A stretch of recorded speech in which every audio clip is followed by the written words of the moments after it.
Il faut être de bonne humeur. Arrivé à 8h, on attend le planning de Gwen, savoir qui travaille quand, qui fait quoi, qui monte qui. Et du coup après on met les chevaux qui travaillent au marcheur et tous les autres, les chevaux de propriétaires, on les met dehors au paddock. Gwen elle a 4 chevaux à monter.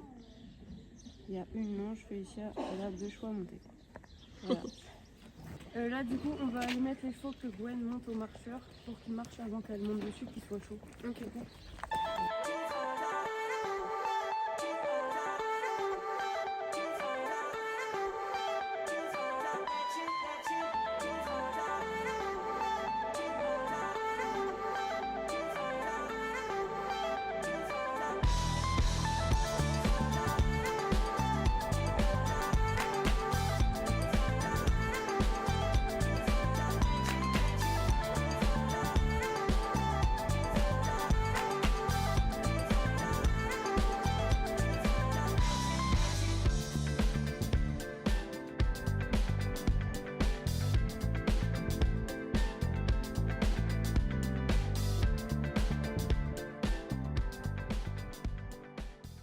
Et là, ils sont en marcheur pendant à peu près combien de temps? Pendant 1 heure.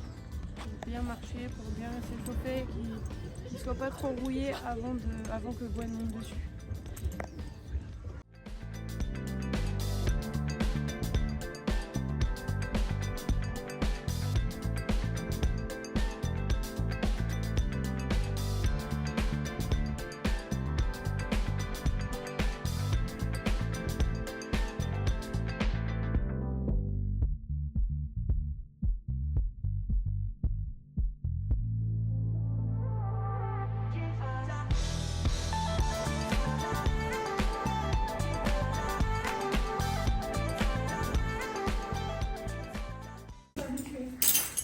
Vous faites combien de kilomètres à peu près dans la journée? 20. 20 kilomètres? 20, 25, ça dépend. À l'époque, à deux, quand on sortait les chevaux, il y en avait un qui avait le GPS et il me disait à 10h30 du matin, on avait fait 11 km. Donc sur la journée, après, ça te fait des belles journées de marche. Ça va, comme on est un peu plus, on doit faire juste une dizaine de bornes par jour.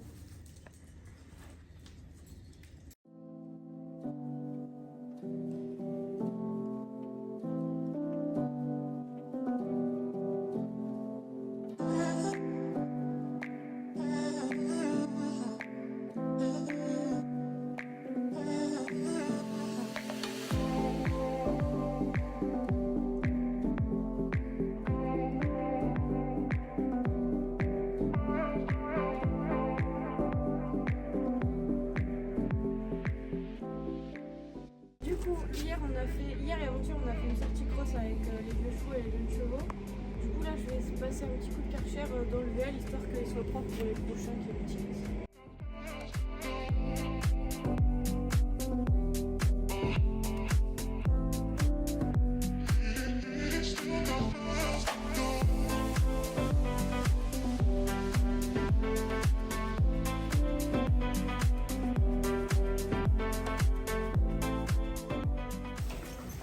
Je mets la couverture maçante à fashion, active au med et on en fera. Parce qu'elle est assez raide et ça lui fait du bien. Surtout après le cross. Ça enlève les toxines.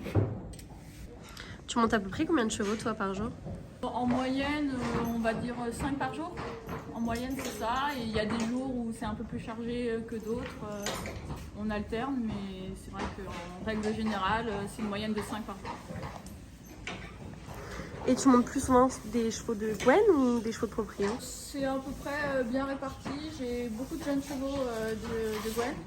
Et après, des chevaux de propriétaire, j'en monte quand même souvent 2 par jour à peu près. Donc il y a vraiment des trucs. Donc mes bottes elles étaient vraiment sales et comme je l'ai déjà dit il n'y a pas longtemps, dans ce cas je passe un coup d'eau et j'ai laissé sécher et comme ça je vais les cirer aujourd'hui. Mettre un peu de cirage noir. J'aime bien le faire quand elles sont sur moi, je trouve ça vachement plus facile. Les bottes que j'utilise depuis pas mal d'années maintenant, ce sont des Sergio Grazzo. J'aime beaucoup, je trouve que déjà ils ont une semelle un peu particulière qui est vraiment très confortable quand on doit les porter toute la journée. Et puis après, je les customise un peu comme je veux. Comme vous avez pu voir, si vous avez regardé le mini vlog de Oh là là, avec la croix occitane, des choses comme ça. Donc, elles sont hyper confortables. Enfin, franchement, je les adore. Je les recommande.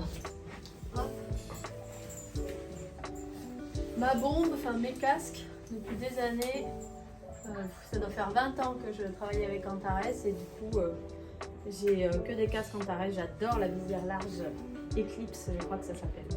Et sur le cross, j'ai un casque bleu. Et aussi, je ne monte jamais sans gants. J'en ai une panoplie. Et ceux que je préfère, c'est les Aunke Schmidt. Ils sont hyper robustes et pour le quotidien, je les adore. Premier cheval de la journée avec Hilaria, qui est donc la fille de ma très bonne jument Léria du Terre et par Upsilon. C'est une jument qui n'aime pas trop le dressage d'ailleurs. Elle préfère, je pense, elle a bien plus de sa mère pour ça. On va quand même essayer d'aller faire du dressage, hein? Oui. Allez, c'est parti.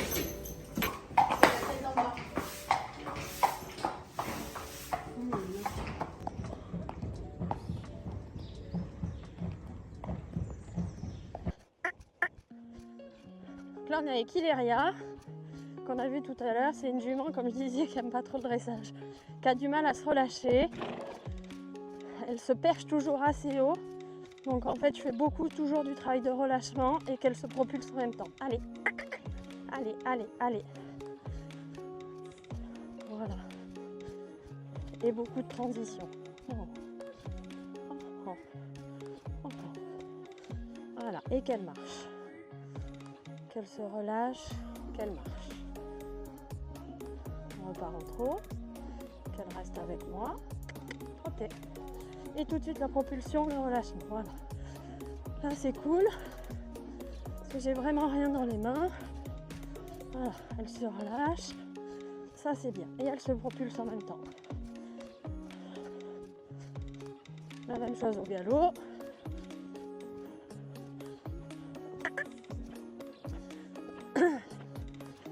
Faut faire attention avec ces chevaux-là, c'est qu'on a des fois tellement de relâchement qu'on en oublie la propulsion un peu. Donc il faut toujours quand même que je pense, voilà, à avancer. Hop. Elle reste dans mon couloir de reine.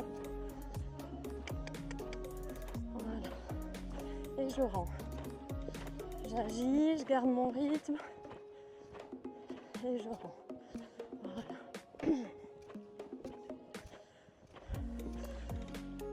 Elle a 7 ans, mais elle est quand même très en retard.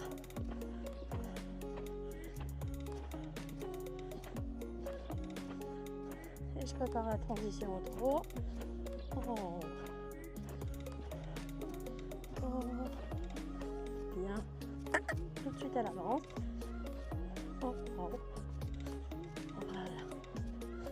Oui, oui.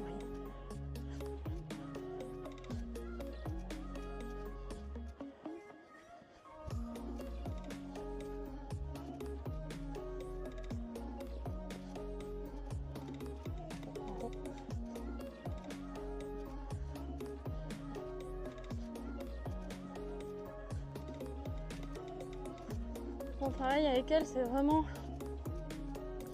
90% du temps, c'est que ça. Du relâchement, mais qu'elle se propulse quand même dans le relâchement. Voilà, allez. Allez, allez, allez. Voilà. Voilà. Allez, on continue. Oh. Bien. Et elle marche. Voilà. C'est au tour de Fashion d'aller faire un peu de travail sur le plat. Ils ont été sur le cross il y a 2 jours. Du coup, ça va être un petit quand même stretching, travail léger. J'ai mis la bride pour justement m'aider un petit peu parce que ça reste une jument un petit peu raide. Allez, c'est parti avec Erin, du coup, qui va travailler pareil, une sorte de petit stretching parce qu'on a crossé il y a 2 jours. Donc voilà, je fais en sorte de les relâcher, de les travailler. Et certainement, demain, nous allons dérouler pour préparer la protraction mule.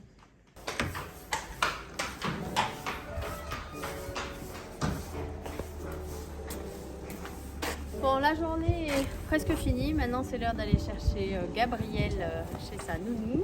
Et puis ensuite, comme souvent le soir, il va être là. On alterne un peu, mais ce soir, c'est mes parents qui vont le garder pendant que je fais mes cours. Donc, c'est un peu dispatché. Il y a des soirs, je suis avec lui, et des soirs, Max est avec lui, et des soirs, on a des cours ou des séances. Donc, on fait un peu comme on peut. Allez, c'est parti. Bonne soirée, à bientôt.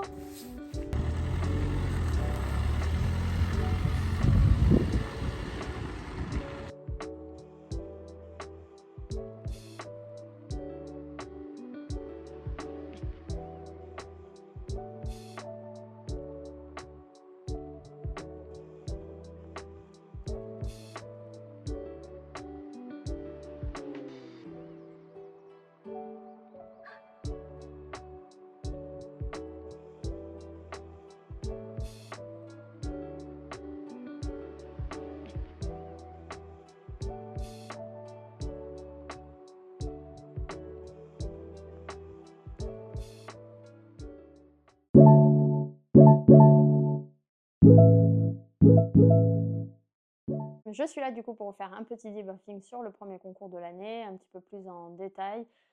J'ai souhaité reprendre tranquillement en Pro 3 pour que mes chevaux reprennent tranquillement, moi aussi, que ce soit une course finalement qui nous remette dans le bain et une course préparatoire aux premiers objectifs de saison qui va être pour Galway et Fashion un 3 long. Quant à Erin, lui, il va faire un peu son année des 7 ans à 8 ans, c'est-à-dire qu'il va recommencer Pro 3, 2 étoiles, et après 3 étoiles court, et son 3 long, lui, en fin d'année. Du coup, je suis très très contente du comportement des chevaux. Les 3 chevaux ont été doubles sans faute. Si je passe un peu plus en détail les 3 chevaux, la journée a commencé par Galway, qui était quand même assez en forme de reprendre les concours. Donc, un dressage un petit peu actif, je dirais. C'est pas très grave, c'est le premier concours de la saison, il était 8h30 le matin. Je peux tout à fait comprendre qu'il soit un peu gai comme ça. C'est des choses qui vont se routiner au fur et à mesure de l'année. Par contre, ce qui est très important, c'est que derrière, il est double sans faute. Il a très bien sauté le concours épique, il a très bien sauté le cross, très droit. Donc c'était avant tout ça qui m'importait. Donc je suis vraiment contente de lui. On le retrouvera certainement à Pibrac dans la Pro 2 pour ensuite aller sur un 3 étoiles long. Fashion, quant à elle, a été vraiment très très bien. Sur le dressage, vraiment super. J'ai quelques petits points à améliorer. C'est vrai que c'est une jument qui peut être assez rigide. Mais finalement, quand elle est rigide, c'est là où elle est le plus facile à monter. Et puis des fois, quand elle, pareil, elle est un petit peu guillerette de reprendre les concours, du coup, elle peut un petit peu plus me lâcher. Et là, elle me passe un peu derrière, donc c'est un peu plus là qu'elle est un peu plus difficile à monter. Donc, elle était un peu comme ça, mais ça n'empêche que ça reste une jument vraiment très très sérieuse et qui fait bien tous les mouvements. Donc, elle était vraiment très bien sur le plat. C'est une très grosse sauteuse aussi, donc très bien sur les barres. Pareil, elle peut être assez vive sur les barres, mais là, elle a vraiment été à l'écoute, elle était vraiment super. Et sur le cross, c'est aussi une jument qui a beaucoup d'action, qui a beaucoup de force. Et donc, je m'étais dit peut-être début d'année, elle va être contente de retrouver les crosses. Et elle a été très à l'écoute, vraiment super, très en forme du début à la fin, très droite. Donc, je suis vraiment contente. Elle, normalement, elle devrait aller sur la Pro 2 de Pompadour et ensuite elle ira faire un 3 étoiles long, je ne sais pas encore exactement où. Quant à Erin, il a jeté un peu son feu la veille en arrivant et du coup, il était très sérieux sur le dressage. Pareil, techniquement, il n'y a pas grand-chose à lui reprocher. Évidemment, on a toujours des choses à améliorer, mais je suis quand même très satisfaite de cette première reprise du début de saison. Pareil que les autres, un cheval très à l'écoute et très bien sur les barres. Et sur le cross, vraiment super. C'est un cheval où j'ai envie de prendre mon temps. Des fois, il peut s'inquiéter un petit peu des choses extérieures, pas de la technique, mais un peu de finalement galoper tout seul sur un cross, des choses comme ça, de se retrouver un peu seul, c'est des choses qui peuvent un peu le déstabiliser. Et là, il a vraiment été très chouette. Maintenant, je continue à prendre mon temps avec lui. Du coup, lui, il fera la Pro 3 de Pibrac. Et ensuite, je verrai certainement un 2 long. Je ne sais pas encore où. J'avoue que le programme de Pompadour qui a un peu changé cette année perturbe un peu mes plans parce qu'au début, je voulais vraiment faire la Pro 3 et puis après être là pour les juniors jeunes cavaliers. Du coup, comme tout est un peu mélangé, j'ai ravisé un peu mes choix et je devrais mettre qu'un seul cheval à Pompadour pour pouvoir après vraiment être auprès des juniors et des jeunes cavaliers. J'ai fait mes premiers jours en tant que sélectionneuse à Saumur.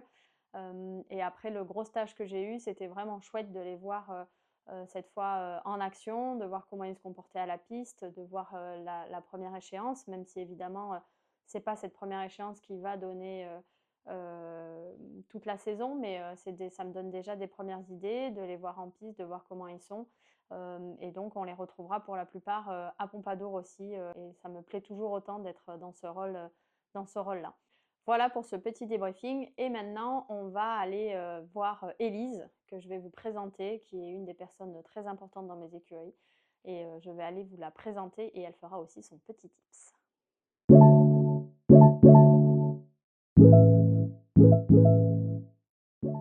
Ce mois-ci, j'ai décidé de vous présenter une autre personne très très très importante à mon équipe qui est Élise, du coup, ma groom depuis maintenant plusieurs années. 3 ans. Depuis 3 ans. Oui. Donc voilà, ça fait 3 ans qu'on travaille ensemble, on s'entend plutôt très bien je pense et du coup je vais laisser Élise se présenter. Donc moi, c'est Élise Éluard. J'ai fait une formation groom au Haras du Pin avant de venir ici. Gwen m'avait repérée sur un concours et elle a appelé une de mes formatrices pour savoir si elle avait des grooms en complet. Du coup, j'étais disponible et du coup, je suis venue dans ces écuries. Ça fait du coup 3 ans que je suis là. La plupart du temps, je prépare les chevaux à la maison. Je les travaille sur le plat un petit peu stretching.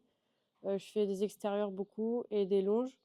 Et après, en concours, je prépare tous les chevaux, je les pionte, je les fais brouter, je les selle, je les fais beaucoup marcher. En gros, je suis leur nounou, quoi. Du coup, c'est vrai que c'est un métier où tu es vraiment très présent avec les chevaux, finalement, même plus presque que moi, même en concours, parce que nous, en concours, on passe souvent d'un cheval à l'autre, on a les recos, j'ai aussi des élèves, et du coup, c'est vraiment Élise qui est tout le temps avec les chevaux, qui s'en occupe de A à Z, donc c'est vrai que tu as quand même une relation forte avec eux. Ouais. Surtout après, en concours, je suis tout le temps avec eux, donc j'ai toujours mes petits préférés, du genre Galway, où il est très très câlin. Après, j'ai Erin aussi qui est très très câlin et j'aime bien son caractère. Et j'ai Romantique en concours qui m'a fait quelques petites farces où il fallait mettre la brouette devant le box parce que sinon il s'échappait dès le dos tourné. Plein de petits trucs comme ça. Et c'est vrai que c'est des chevaux, enfin voilà, on est quand même très proche d'eux.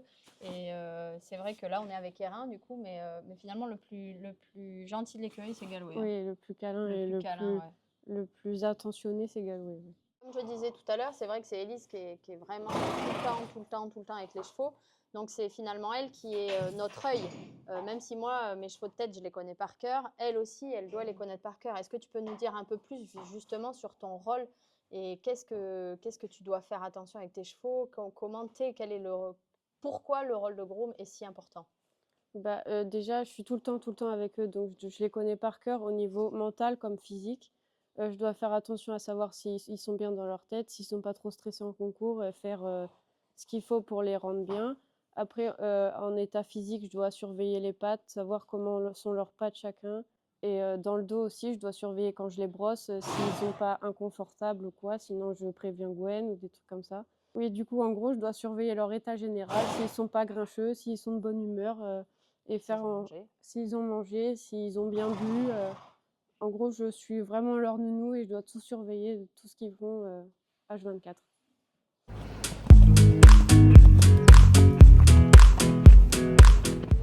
Du coup, avec ma relation avec Gwen, ce qui est le plus important pour moi, c'est la confiance et le dialogue. De beaucoup dialoguer entre nous pour savoir qui a quoi comme les chevaux, qu'est-ce qu'ils ont et tout ça. Et la confiance, qu'elle me fasse confiance sur tout ce que j'ai à faire avec les chevaux, que j'ai pas tout le temps à lui demander si je peux faire ça avec tel cheval ou quoi. C'est ce qui est le plus important pour moi. C'est vrai que c'est une relation qui est établie au fur et à mesure des années, c'est-à-dire que c'est vrai qu'au début, on commence, on est obligé finalement de tout vérifier parce qu'il y a des choses qui sont trop importantes si elles ne sont pas faites. Donc, ça m'est déjà arrivé. Donc, c'est vrai que la confiance est pour moi quelque chose vraiment très important.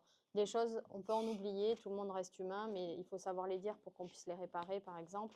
Et c'est vrai qu'on a du coup cette confiance et ce dialogue-là avec Élise où justement, je sais que je peux lui laisser les chevaux les yeux fermés et que quand je lui dis quelque chose, ça sera fait. Et ça, c'est quelque chose qui se développe au fur et à mesure des années. Et c'est vrai que c'est quand même très, très agréable de pouvoir avoir cette confiance envers elle. Et je suis d'autant plus sereine. Et même de manière générale, avec l'équipe qui m'entoure, c'est ça aussi qui est très important parce que quand je pars de nombreux jours en compétition, c'est vrai que je dois pouvoir avoir confiance envers l'équipe qui est aux écuries.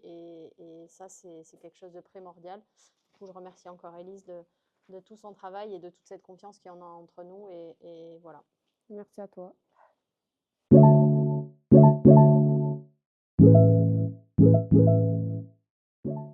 Je ne sais pas si ça vous est déjà arrivé, mais moi j'ai une petite anecdote qui n'est pas géniale. C'est justement avec Galway qui a la fâcheuse manie d'enlever son filet. Et une fois, c'était à Pompadour. J'arrive, salut final, je salue. Et hop, là, je relâche mes rênes, lui il secoue la tête et là, je perds le filet. Et bien là, on se retrouve quand même comme une con. Donc, j'ai demandé au jury si je pouvais descendre parce que j'étais encore dans le rectangle de dressage. Donc, ils m'ont autorisé. Et voilà. Donc, le petit tips d'Élise aujourd'hui, c'est pour justement éviter cette mésaventure que maintenant on fait tout le temps et surtout avec Galway. Donc, Élise, peux-tu nous donner cette petite astuce pour éviter que le filet s'enlève en concours? Oui. Alors, on enfile au moins 4 élastiques à la suite. On les passe sous la tétière du filet. On l'enfile et après, on vient l'attacher sur une petite touffe de crin et on fait un nœud. Un nœud. On l'enfile. Et du coup, si tu as le pion, tu le mets autour du pion. Et si tu as le pion, tu mets autour du pion. Mais ça marche sans pion et avec pion. Mais il faut bien serrer sans pion parce que sinon ça s'enlève. Mais... Ah ouais. Et c'est vrai qu'au moins, c'est une petite astuce toute bête. Et ça se voit pas trop. Après, on met un peu la crinière vers l'avant et ça se voit pas. Et c'est vrai que c'est tout bête, mais au moins, maintenant, dès qu'il secoue la tête, j'apprends pas que le filet s'en aille.